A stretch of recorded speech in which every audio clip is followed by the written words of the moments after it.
आप सभी का स्वागत है। आप देख रहे हैं खबर समय जगत और मैं आपके साथ माही गौतम। भोपाल के शाहजहानाबाद स्थित एक मल्टी में 5 साल की मासूम की दुष्कर्म के बाद हत्या करने वाले आरोपी अतुल भालसे का डीएनए मैच हो गया है।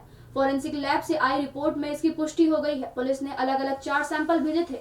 इन सभी में आरोपी का डीएनए मैच हुआ है। डीसीपी रियाज इकबाल ने बताया कि हत्या के बाद मासूम को जिस कपड़े में लपेटा गया था उस पर मिले आरोपी के सिर के बाल का सैंपल, घटना के बाद बरामद कपड़े और तकिए पर मिले सिर के बालों का सैंपल भेजा गया था। करीब 2 महीने बाद आई चारों सैंपल की जांच रिपोर्ट में पुष्टि हो गई है। मामले की जांच लगभग पूरी हो चुकी है। मासूम के साथ दरिंदगी करने वाले आरोपी को पहले ही गिरफ्तार कर जेल भेजा जा चुका है। शाहजहानाबाद पुलिस को डीएनए रिपोर्ट का इंतजार था। अब पुलिस जल्द ही कोर्ट में चालान पेश करने की तैयारी में है। संभवतः शनिवार तक चालान पेश हो सकता है। मामले की जांच के लिए बनी एसआईटी मासूम के परिजनों के बयान दर्ज कराने के साथ बाकी जांच पूरी कर चुकी है। सबूत जुटाने के साथ एसआईटी केस से जुड़े लोगों के बयान दर्ज कर चुकी है। अब सिर्फ कोर्ट में चालान पेश करना है। बता दें कि मासूम 24 सितंबर को लापता हुई थी। वो दादी के पास से नीचे अपने घर किताब लेने आई थी। उसी समय सामने रहने वाले आरोपी अतुल भालसे ने मासूम को फ्लैट में खींच लिया। उससे दुष्कर्म के बाद गला दबाकर हत्या कर दी। 48 घंटे बाद पुलिस ने आरोपी के बाथरूम की टंकी से मासूम का शव बरामद किया। बेटे के साथ देने वाली मां और बहन के खिलाफ मामला दर्ज कर तीनों गिरफ्तार हो गए हैं। जांच में यह भी पता चल गया कि अतुल की पत्नी लंबे समय से मायके में रह रही थी। आरोपी की बहन के मोबाइल से कई चौंकाने वाली जानकारी सामने आई थी।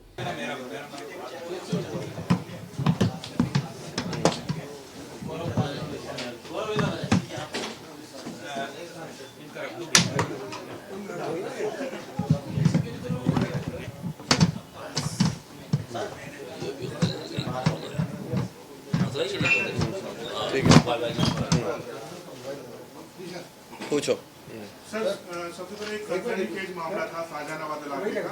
उसमें पुलिस ने चार्जशीट पेश कर दिए। करने वाले कितने पेज के चार्जशीट है, कितने गवाह है, कितने विटनेस है, सर जो फोरेंसिक उसका डीएनए रिपोर्ट भी आ गया सर।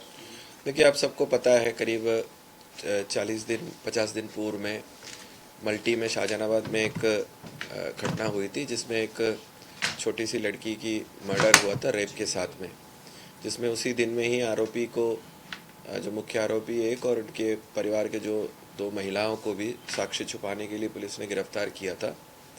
उसकी एसआईटी बनी थी जिसमें एसीपी अंकिता उसको लीड कर रही थी। उस टीम ने पूरे अपना जांच कंप्लीट करके जितने भी साक्ष्य जो मौके से और आरोपी से जो एकत्रित करना था करके, और उसकी डीएनए, क्योंकि घटना स्थल जहाँ पे बॉडी छुपाया था एक टैंकी के अंदर था, घटना का स्थल जहाँ पे उसका मर्डर हुआ तो अलग जगह था, और मर्डर वेपन भी इन्होंने एक दूसरी जगह पे छुपाया था। तो ये तीनों जगह से पुलिस ने डीएनए का एविडेंस एकत्रित किया था और कल इसकी रिपोर्ट आई है जिसमें चारों जो डीएनए हमने चारों जगह की अलग अलग चीज़ें हमने मैच करने के लिए भेजा था, उस सबसे ये सिद्ध होता है कि इसी व्यक्ति ने ही, आरोपी ने ही मर्डर किया है और उसी ने ही उसी टंकी में उस बच्ची को डाला है और उसी ने ही उस जो हथियार वगैरह जो यूज़ किया था और कपड़े वगैरह जो उसने फेंके थे उसी व्यक्ति ने ही जाके फेंका था। ये सिद्ध हुआ है। तो अभी हमारा इन्वेस्टिगेशन कंप्लीट हो गया है। वो सारे साक्ष्यों के साथ में हम उसके चालान तुरंत अभी आज या कल ही हम न्यायालय को सबमिट करेंगे, क्योंकि ये फास्ट ट्रैक वाला मामला है। तो जल्दी से जल्दी इसका ट्रायल हमने प्रोसिक्यूशन के जो अधिकारी जो ये केस लड़ेंगे उनको भी पूरे इन्वेस्टिगेशन में हर चीज़, हर घटना स्थल उनको दिखाया है। और इस केस में हमने बहुत सारे एक्सपर्ट्स के साथ फॉरेंसिक और वगैरह उनका भी राय लिया है और उनका भी अभिमत जो वगैरह जो एक्सपर्ट ओपिनियंस है उसको भी उसमें रखा है। तो हम कड़ी से कड़ी सज़ा जो है आरोपी को इसमें दिलाएंगे। आरोपी का परिजन जो है ना, उनने साक्ष्य छुपाने की ऐसी घटना, कोई उसमें जो पोस्को एक्ट है उसमें भी धारा होता है कि कोई बच्चे के साथ कोई घटना होती है तो तुरंत उसकी सूचना आपको पुलिस को देना पड़ता है। सूचना ना देना भी अपराध होता है। हमने वो धारा भी बढ़ाया है।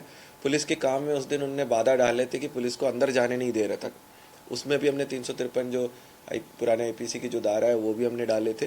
तो उनके ऊपर भी साक्ष्य छुपाने का 201 का जो आईपीसी का जो सेक्शन है साक्ष्य छुपाने का, ये 3-4 धाराओं पे उनके विरुद्ध में भी कार्रवाई हुआ है, क्योंकि मर्डर में वो शामिल नहीं थे, बट बाकी जब जानकारी होने के बाद उन्होंने चीज़ों को छुपाया, आरोपी को बचाने की प्रयास किया। तो इसमें हमने इन्वेस्टिगेशन में पूरे सबूत मिले हैं। तो कितने पेज का चालान है ये, कितने पेज का चालान, कितना विटनेस है इसमें? देखिए, विटनेस इसमें करीब 24 प्राइम विटनेस है इसमें, और 12 करीब हमारे सेकेंडरी विटनेसेस है, जो जिसमें एक्सपर्ट विटनेस भी है, कुछ आई विटनेस भी है जो बच्चे को लास्ट टाइम देखा था, और कुछ विटनेस ऐसे थे जो उनकी पुष्टि की थी उस बिल्डिंग से बच्चे बाहर नहीं गए थे। तो आई विटनेस भी है, हमारे एक्सपर्ट विटनेस भी है, सब है इसमें। तो हाँ, और बहुत सारे पुलिस वाले भी इसमें विटनेस है, क्योंकि बच्चे का जो रिकवरी है पुलिस वालों ने खुद किया था। तो हमने घटना का जो इवेंट है उसको रिक्रिएट भी करके देखा था कि क्या संभव है कि एक व्यक्ति अकेले उस बच्चे को ऊपर शेल्फ में टंकी में डाल के रखे। ये सब चीज़ें इन्वेस्टिगेशन में सिद्ध हुआ कि वो अकेला ही था, अकेला रख सकता है, और अकेले जब उतार रहे थे हमने तब भी वो देखा था कि कितने लोगों की मदद से उतार सकता है, नहीं सकता है, सारी चीज़ें हमने देख लिया।